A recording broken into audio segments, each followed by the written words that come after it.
Hello बच्चों, कैसे हैं आप लोग। मैं शांतनु सिंह एक और फिर से आपका स्वागत करता हूँ एडीपी स्टार लर्निंग प्लेटफॉर्म पे। बच्चों, आज हम एसी का माइंड मैप की बात करने वाले हैं। एसी में ऐसा कोई पोर्शन नहीं छोड़ूंगा, मैक्सिमम सारा पोर्शन कवर किया है, इसलिए आखिरी तक वीडियो देखना। सबसे पहले वीडियो को लाइक और शेयर कर देना, ठीक है। और बहुत कंप्रेस्ड में बताया है, कोई पॉइंट मिस करने की कोशिश नहीं की है, ठीक है। अगर कोई पॉइंट मिस हो गया होगा तो कमेंट में कमेंट कर देना कि सर ये पॉइंट मिस हो गया है, ठीक है ना। बाकी स्टार्ट करते हैं। एसी स्टार्ट करने से पहले मैं बता दूं कि अगर तुम्हारा कोई भाई बंधु है या कोई पड़ोसी है, जो भी है, बैचलर स्टार्ट हो चुके हैं, ऑलरेडी चल रहे हैं, वॉरियर, ग्लेडिएटर और चैंपियन, जो भी लेना चाहता है कोर्स रिकमेंड कर सकते हो। एटीपी का ईयर लॉन्ग कोर्स के बारे में अगर कोई भी क्वेरी है तो इन नंबर्स पे तुम कॉल कर सकते हो। बेस्ट कोर्स है अभी तक का ऑनलाइन में। प्रॉपर डाउट सेशन होता है, लाइव सेशन होता है, सब कुछ ही होता है इस कोर्स में, सब कुछ ही है, ठीक है। चलो, उसके अलावा रैंक बूस्टिंग कोर्स, अभी भी अगर तुम्हें लगता है कि तुम अपना मार्क्स इंप्रूव कर सकते हो तो रैंक बूस्टिंग कोर्स तुम अगर ले लोगे तो तुम्हारा मार्क्स गारंटी इंप्रूव होगा। इस बात की गारंटी मैं दे सकता हूँ।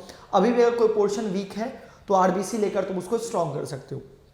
टाइम वेस्ट नहीं करते हैं, एसी की बात करते हैं, ठीक है। एसी में देखना मेनली दो पार्ट में डिवाइड होता है, एक तो सर्किट सॉल्विंग होता है और एक होता है बेसिक पार्ट, ठीक है। बेसिक पार्ट में कुछ चीजें होती है जो तुम्हें पता होनी चाहिए, जैसे कि इंस्टेंटेनियस वैल्यू क्या होता है, उस इंस्टेंट पे वैल्यू, टाइम डाला वैल्यू आ गई, दैट इज इंस्टेंटेनियस वैल्यू। दूसरा होता है पीक वैल्यू। पीक वैल्यू क्या होता है, जो उसकी मैक्सिमम वैल्यू होती है। ये दोनों बातें तो बिल्कुल तुच्छ सी है, तुम्हें पता ही होगा।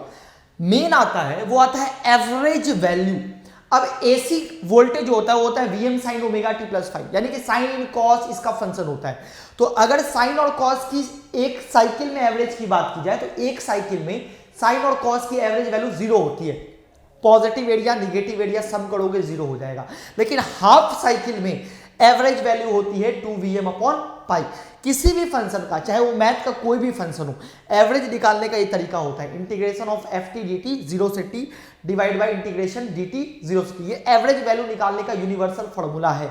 तो चाहे एसी साइन में हो या कुछ ऐसा आर्बिट्री फंक्शन भी दे दे जो कि पीरियोडिक हो, तो एवरेज निकालने के लिए इसका तुम यूज कर सकते हो, यूनिवर्सल फॉर्मूला का यूज कर सकते हो। बाकी तुम याद कर सकते हो कि साइन का पूरे साइकिल में एवरेज 0 होता है और हाफ साइकिल में 2Vm अपॉन पाई होता है, ठीक है। दूसरा सबसे इंपॉर्टेंट होता है वो होता है आरएमएस वैल्यू, क्योंकि आरएमएस वैल्यू के ऊपर कई बार सवाल पूछता है। VM sign omega T, sine function या कॉस फंक्शन का जो आरएमएस वैल्यू होता है वो होता है Vm by root 2। RMS value define कैसे होता है, रूट मीन स्क्वायर, उल्टा पढ़ो, स्क्वायर मीन रूट, पहले स्क्वायर करो फंक्शन का, उसका एवरेज निकालो और फिर बाद में रूट लगा दो। ये होता है आरएमएस वैल्यू निकालने का तरीका। आरएमएस वैल्यू के ऊपर कई बार सवाल भी आ चुका है, जैसा कि मैं तुम्हें एग्जांपल दिखाता हूं। मान लो वोल्टेज V बराबर V नॉट प्लस, देखना जरा गौर से, V1 sign omega t plus, दो ही रखो। और मैंने बोला कि भाई इसका आरएमएस वैल्यू बताओ। अब मैंने इसकी आरएमएस वैल्यू की बात की तो तुम्हें क्या करना है, सबसे पहले फंक्शन का स्क्वायर करना है। जैसे तुमने फंक्शन का स्क्वायर किया, यह आ गया वी नॉट स्क्वायर, तो v naught square plus V1 square sine square omega t plus 2V1 v naught sine omega t. अब मैं तुम्हें क्या बोलूंगा, जो स्क्वायर किया है उसका एवरेज निकालो, जो तुमने स्क्वायर किया है उसका एवरेज निकालो। कांस्टेंट चीज का एवरेज कांस्टेंट ही होता है, कोई चेंज नहीं आता, यानी कि वी नॉट स्क्वायर का एवरेज वी नॉट ही होगा। Sine square omega T, cos square omega T, एक साइकिल में इसका एवरेज 1/2 होता है, याद कर लो। Sine square omega T, cos square omega T का एवरेज एक साइकिल में 1/2 होता है। तुम चाहो तो यहां पर करके देख भी सकते हो। यह आ गया, क्या आ गया, यह आ गया V1 square by 2। Sign omega T का एवरेज कितना आ गया, 0 आ गया, यानी कि ये मेरा एवरेज आ गया। किसका एवरेज आ गया, जिस फंक्शन का मैंने स्क्वायर किया है। एवरेज निकालने के बाद इसका रूट कर दो, क्या कर दो, रूट कर दो। This will be the RMS value of this function. इस तरीके से आरएमएस वैल्यू निकालने पूछ सकता है, कुछ भी नहीं करना, स्क्वायरिंग बोथ साइड, एवरेज निकालो, फिर लास्ट में रूट निकाल दो।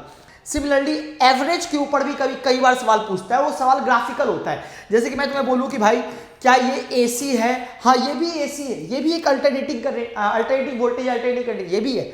अब मुझे बोला कि एवरेज बताओ हाफ साइकिल के लिए, तो हाफ साइकिल का एरिया निकाल लो। भाई इसका मतलब क्या होता है, इसका मतलब होता है इसके अंदर का एरिया निकालो, टाइम से डिवाइड कर दो तो इसका एवरेज आ जाएगा। इस तरीके का सवाल भी आता है, चूकना मत एवरेज आरएमएस के ऊपर। आरएमएस का तो सिंपल फंक्शन वाला आता है, स्क्वायर करेंगे काम चल जाएगा। अच्छा, अब अपन बात करते हैं सर्किट सॉल्विंग की। सर्किट सॉल्विंग में कई तरह के सर्किट होते हैं। सबसे पहला क्या होता है, प्योरली रेजिस्टिव, जिसमें करंट और वोल्टेज सेम फेज में होता है। फेजर बनाओगे तो दोनों सेम फेज में लाई कर रहा होगा। IM क्या होगा, VM upon R। Purely capacitive, capacity में करंट क्या होता है, लीड करता है, तो प्लस π/2 से लीड करता है। अच्छा, VM क्या होगा, VM अपॉन XC हो जाएगा, XC 1/ωc। Similarly purely inductive circuit lag करेगा π/2 से, ये आ गया। ये सब बेसिक चीजें तुम्हें पता होनी चाहिए। याद करने का तरीका क्या है, याद करने का तरीका है IPL, इंडक्टर में पोटेंशियल लीड करता है। IPL इंडक्टर में पोटेंशियल लीड करता है तो कैपेसिटर में लैग करता है। उल्टा कर दो, इंडक्टर में पोटेंशियल लीड करता है तो कैपेसिटर में लैग करता है। कई लोगों का अलग अलग तरीका होता है याद करने का, मैंने इसको इस तरीके से याद किया है। इंडक्टर में पोटेंशियल लीड करता है मतलब करंट लैग करता है, और कैपेसिटर में पोटेंशियल लैग करता है, करंट लीड करता है। हो गया, याद हो गया। सर्किट सॉल्विंग में फिर इस तरह के सर्किट भी आते हैं, purely RC circuit. RC circuit में क्या होगा, फेजर डायग्राम ड्रॉ करेंगे, Z की वैल्यू नीचे आएगी, करंट। ऑब्वियस सी बात है, RC सर्किट मतलब ये कैपेसिटिव सर्किट हो गया, ठीक है। कैपेसिटिव सर्किट में करंट क्या करता है, लीड करता है वोल्टेज से, तो +5 हो जाएगा। इंडक्टिव सर्किट में क्या होगा, RL सर्किट, करंट लैग करता है वोल्टेज से 5 एंगल पे, देखो -5 आ जाएगा। फेजर बनाना, काम कर लेना। एक होता है RLC सर्किट। RLC सर्किट में भी 3 टाइप का होता है। कब, जब XL बड़ा हो XC से, XC बड़ा हो XL से, और XL बराबर हो XC से। XL बराबर XC को बोलते हैं रेजोनेंट सर्किट। अगर XL बराबर XC है यानी कि VL बराबर VC होगा, ध्यान रखना। अगर VL बराबर VC होगा तो voltage across resistance will be my applied voltage, ध्यान रखना इस बात को। फेजर दोनों का ड्रॉ करना, बस जो भी आएगा +5 या -5 जो भी आ जाएगा यहां से चेक कर लेना। एक बात का ध्यान रखना, जो नेट वोल्टेज होता है, नेट वोल्टेज जैसे कि KVL में V बराबर V1 + V2 + V3 होता है, यहां पे नेट वोल्टेज वेक्टर एडिशन होता है, यानी कि V नेट बराबर VL - VC का whole square plus VR square, ये होता है V नेट बैटरी का, इसके बराबर होता है। रेजोनेंट में VL VC के बराबर होता है तो V नेट VR के बराबर होता है। बस तुम्हें ये याद रखना है। आई बात समझ में। ये सर्किट सॉल्विंग बहुत सिंपल होता है, वही शॉर्ट देख लो, तुम्हें आइडिया लग जाएगा कि सर्किट कैसे सॉल्व करना है। उसके अलावा इस ग्राफ से भी कभी कभी सवाल आता है। ग्राफ किसका है, ग्राफ है omega, angular frequency versus XL, XC और R। हमें पता है रेजिस्टेंस जो R होता है वो ओमेगा के ऊपर डिपेंड नहीं करता, इसीलिए रेजिस्टेंस की वैल्यू बिल्कुल कांस्टेंट होगी, चाहे ओमेगा कुछ भी हो। लेकिन अगर मैं XL की बात करूं, तुम्हें पता है कि XL होता है ओमेगा L, यानी कि Y = NX। Y = MX type का ग्राफ कैसा होगा, straight line passing through origin. वही मैं अगर XC की बात करूं तो ये होता है 1/ωc। XY बराबर कांस्टेंट, रेक्टेंगुलर हाइपरबोला। एक पॉइंट आया जब XL की वैल्यू XC के बराबर आ गई, उस समय ω0 की वैल्यू 1/LC के बराबर आ गई। इसको बोलते हैं रेजोनेंस फ्रीक्वेंसी। इससे पहले, रेजोनेंस फ्रीक्वेंसी से पहले मेरा XC डोमिनेट कर रहा है, सॉरी XL डोमिनेट कर रहा है। कहा गया, देखो रेजोनेंट फ्रीक्वेंसी से पहले मैं क्या बोल रहा था, XC डोमिनेट कर रहा है, सॉरी, और रेजोनेंट फ्रीक्वेंसी के बाद, रेजोनेंट फ्रीक्वेंसी के बाद XL डोमिनेट कर रहा है। तो रेजोनेंट फ्रीक्वेंसी से पहले circuit will behave as a capacitive circuit, resonant frequency के बाद circuit will behave as a inductive circuit, ध्यान रखना। और इंडक्टिव सर्किट की क्या खास बात होती है, करंट लैग करता है। कैपेसिटिव सर्किट की क्या बात होती है, करंट लीड करता है। किससे लीड करता है, किससे लैग करता है, वोल्टेज से लीड करता है, वोल्टेज से लैग करता है। आई बात समझ में। सिमिलरली पावर, पावर एक बहुत मतलब क्रूशियल चीज है एसी सर्किट का, ध्यान रखना। पावर 2 तरह के होते हैं जनरली। पावर जब भी वो पूछता है मतलब वो एक्टिव पावर की बात कर रहा है, जब तक कि स्पेसिफाई नहीं कर दे कि power consume by inductor and capacitor. The power consume by inductor and capacitor is known as reactive power, but जो actual power consumption is my active power which is consume by the purely resistance. जो resistance consume करेगा that is my active power, जो inductor और capacitor consume करेगा that is my reactive power. आई बात समझ में। एक्टिव पावर क्या होता है, Vrms Irms cos phi। Reactive power क्या होता है, Vrms Irms sin phi। Power factor क्या होता है, cos phi that is R/Z। Impedance triangle में cos phi क्या होता है, R/Z, ये याद रखना। सिमिलरली पावर के बेसिस पे ही हमने करंट भी डिफाइन किया है, जेई मेंस में इसके ऊपर सवाल आ चुका है। एक्टिव करंट होता है Irms cos phi, reactive current होता है Irms sin phi। phi क्या है, इंपेडेंस ट्रायंगल का वो एंगल है phi, Z का X के साथ एंगल phi है, ध्यान रखना इस बात को। ये पावर में ये बेसिक बातें बिल्कुल याद रखना। एक्चुअल पावर कंजप्शन एक्टिव है, reactive power is the power consume bye capacitor and inductor, जो एक साइकिल में कंज्यूम करता है अगले साइकिल में वापस कर देता है।